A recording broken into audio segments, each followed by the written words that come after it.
بسم اللہ الرحمن الرحیم۔ السلام علیکم دوستو، آج کی ویڈیو میں ایک ایسا سوال ہے جس کا جواب جاننا ہمارے سبھی اسلامی بھائی بہنوں کے لیے بہت ہی ضروری ہے، اور وہ سوال یہ ہے کہ اگر آپ نے اپنے قربانی کے جانور کو غلطی سے کسی کتے سے کٹوا لیا، کہنے کا مطلب یہ ہے کہ اگر آپ کے قربانی کے جانور کو کسی کتے نے کاٹ لیا تو پھر کیا ہوگا؟ کیا ایسے جانور کی قربانی کر سکتے ہیں یا نہیں؟ کتے کے کاٹے ہوئے جانور کی قربانی جائز ہوگی یا نہیں؟ کیا ایسے جانور کا گوشت کھا سکتے ہیں یا نہیں؟ اور ساتھ ہی ساتھ ہم یہ بھی جانیں گے کہ کن جانوروں کی قربانی نہیں ہوتی۔ تو آج کی ویڈیو میں انشاءاللہ تعالی ہم ان تمام مسئلوں کو آسان طریقے سے کلیئر کریں گے، اس لیے ویڈیو آپ سب کے لیے بہت ہی زیادہ خاص ہے۔ اس ویڈیو کو آخر تک ضرور دیکھیے گا، اور آپ سے ریکویسٹ ہے کہ اگر آپ ہمارے چینل پر پہلی بار تشریف لائے ہیں تو چینل کو سبسکرائب کر لیجئے اور ساتھ ہی ویڈیو کو شیئر بھی کر دیجئے گا۔ تو چلیے ویڈیو شروع کرتے ہیں۔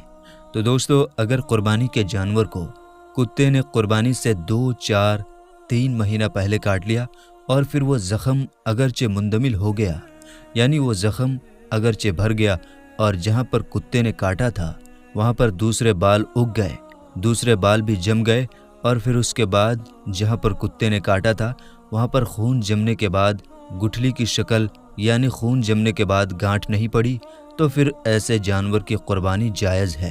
یعنی قربانی کے جانور کو کتے نے اتنے دن پہلے کاٹا کہ وہ زخم بالکل بھر گیا، یعنی وہ زخم اچھا بھی ہو گیا، اور جہاں پر کتے نے کاٹا تھا اس جگہ پر نئے بال اگائے اور وہاں پر گانٹھ کی شکل یعنی خون جمنے کے بعد گٹھلی نہیں بنی، تو پھر ایسے جانور کی قربانی بلا کراہت جائز ہے، کوئی دقت نہیں ہے، یعنی ایسے جانور کی قربانی کر سکتے ہیں، کوئی مسئلہ نہیں ہے۔ لیکن اگر کتے نے ایسے وقت میں کاٹا کہ بالکل قربانی کے دن جو ہیں وہ قریب ہیں اور وہ زخم ابھی بالکل تازہ ہے، زخم بھرا ہوا نہیں ہے، تو پھر دیکھیں کہ جہاں پر کتے نے کاٹا تھا وہاں کے بال ختم ہوئے ہیں یا نہیں ہوئے ہیں۔ دیکھ لیں کہ جہاں پر کتے نے کاٹا تھا وہاں پر گانٹھ کی شکل یعنی خون جمنے کے بعد گٹھلی بنی ہے یا نہیں، گانٹھ پڑی ہے یا نہیں۔ تو اگر کتے نے کاٹا اور قربانی کا دن بالکل قریب ہے اور قربانی کے دن تک وہ زخم بھی نہیں بھرا اور جہاں پر کتے نے کاٹا تھا وہاں پر دوسرا بال بھی نہیں اگا، دوسرا بال بھی نہیں جما، اور کتے نے جہاں پر کاٹا تھا وہاں پر گانٹھ کی شکل اختیار کر گیا ہے، گٹھلی بن گئی ہے، گانٹھ بن گئی ہے، تو پھر جان لیں کہ ایسے جانور کی قربانی تو جائز ہوگی مگر کراہت کے ساتھ، کیونکہ قربانی کے جانور کو بے عیب ہونا چاہیے، یعنی اس میں کوئی عیب نہیں ہونا چاہیے۔ لیکن اس میں عیب ہے تو یہ عیب اتنا زیادہ نہیں ہے کہ قربانی نہیں ہوگی، یعنی عیب فاحش نہیں ہے، عیب تو ہے مگر عیب فاحش نہیں ہے، جس کی وجہ سے ایسے جانور کی قربانی تو جائز ہو جائے گی مگر کراہت کے ساتھ، یعنی ایسے جانور کی قربانی مکروہ ہوگی جسے شریعت نے ناپسند کیا ہے، مگر قربانی ایسے جانور کی بھی ہو جائے گی۔ تو میرے دوستو، ہمیں امید ہے کہ آپ اس مسئلے کو بالکل آسان طریقے سے اور صحیح طور سے آپ نے سمجھ لیا ہوگا۔ تو آئیے اب بڑھتے ہیں اپنے دوسرے مسئلے کی اور، جو ہے کہ قربانی کن جانوروں کی نہیں ہوتی۔ تو میرے دوستو، قربانی کے جانور مخصوص ہیں، ان کے علاوہ کوئی اور جانور قربان کیا تو قربانی قابل قبول نہیں ہوگی۔ نبی کریم صلی اللہ تعالیٰ علیہ وسلم کی طرف سے 3 قسم کے جانوروں کی اجازت ہے، ایک اونٹ، دوسرا گائے اور تیسرا بکری۔ اونٹ میں اونٹنی بھی شامل ہے، اور گائے کے ساتھ بیل، بھینس، بھینسا، اور بکرا، بکری کے ساتھ بکرا اور دمبا اور دمبی وغیرہ، بھیڑ وغیرہ، یہ سب اس میں شامل ہوتے ہیں۔ اونٹ کم از کم 5 سال کا، گائے کم از کم 2 سال کی، اور بکرا، بکری، دمبا، دمبی کم از کم 1 سال کا ہونا چاہیے۔ لیکن بھیڑ کا بچہ اگر 6 مہینے کا ہو اور اتنا فروا ہو کہ کسی ایسی نسل کا ہو کہ دور سے دیکھنے میں سال بھر کا لگے تو اس کی قربانی شرعاً جائز ہے۔ باقی کسی جانور کی کم عمر ہو جو نصاب 1 عمر کا مقرر کیا ہے تو اس کی قربانی نہیں ہوگی۔ یہ بھی یاد رکھیں کہ جانور کا عیب سے پاک و صاف ہونا ضروری ہے، جو ہم نے آپ کو اوپر بتایا۔ تو جب بھی آپ جانور خریدنے کے لیے جائیں تو ذرا ترتیب سے اچھی طرح سے اس کو چیک کر لیں، اس کی ناک دیکھیں کٹی ہوئی نہ ہو، اس کے دانت دیکھیں ٹوٹے ہوئے نہیں ہونے چاہیے۔ اگر جانور بہت خوبصورت ہے، اچھا فروا ہے، ایک آدھ اس کا دانت ٹوٹا ہوا ہے تو چل جائے گا، خلاف سنت قربانی ہوگی لیکن بہرحال ہو جائے گی۔ فقہاء نے فرمایا کہ اتنے دانت ٹوٹے ہوئے ہوں کہ خود چارہ نہ چبا سکتا ہو تو اس جانور کی قربانی نہیں ہوتی۔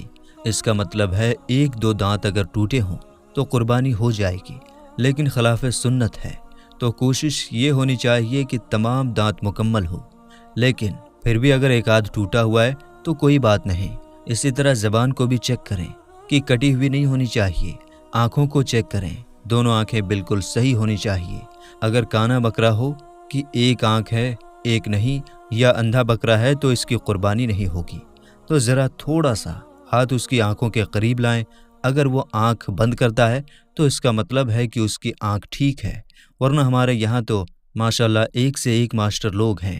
قربانی بکرے کی آنکھیں کئی بار ضائع ہو جاتی ہیں اور اس میں نکلی آنکھ فٹ کی ہوئی ہوتی ہے، تو ایسے میں پتہ چل جائے گا کہ اگر نکلی ہوگی تو حرکت نہیں کرے گا، چاہے آپ ہاتھ کتنی ہی آنکھ کے قریب کریں۔ تو اس لیے اس کو اچھی طرح سے ضرور چیک کر لیا کریں، کئی بار دھوکہ ہو جاتا ہے۔ کانوں کا مسئلہ یہ ہے کہ اگر کسی جانور کے پیدائشی کان نہ ہو تو یہ عیب ہے، اس کی قربانی نہیں ہو سکتی۔ ہاں، بڑے چھوٹے سے کوئی فرق نہیں پڑتا۔ کئی بکرے ایسے ہوتے ہیں جو چھوٹی نسل کے ہوتے ہیں، ان کے ٹیڑھی بکرے شاید کہتے ہیں، چھوٹے چھوٹے سے کان ہوتے ہیں تو کوئی مسئلہ نہیں ہے۔